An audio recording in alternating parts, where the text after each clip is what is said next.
masaya na ulit ang alis ko. Kasi nalagyan ko na siya ng kangkong ulit. Nausap ko yung mga aso na wag na mangingialam. Huwag nang manginginain. Ayun, sa awa ng Diyos. Nakadalawang araw na hindi na ginagalaw. Ayun ko lang. Ayan.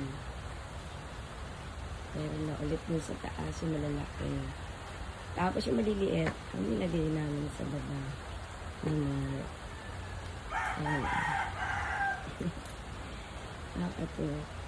Ano yung mga isda wala sa ibabaw? Kagabi yung mga malalaki naglulundag. Nagpapakain ako. Bago mag-fix. Yung mga malalaki pumapaibabaw pala sila pag gabi. Pakain ako ng mango.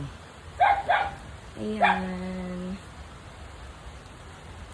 Ganda na. Harami na siyang halaman. Kagat sa loob. Okay.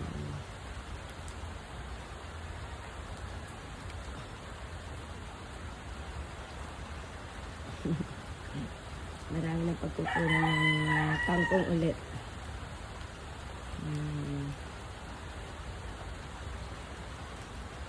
Kasi nahihirapan si Mitoy kasi maluwang masyado niyang aayusin. Tapos may sakit si Manang. Eto, tapos may kasama pang makulit. Ayan. Huwag kayo kalimutan mag-subscribe, guys. Thank you.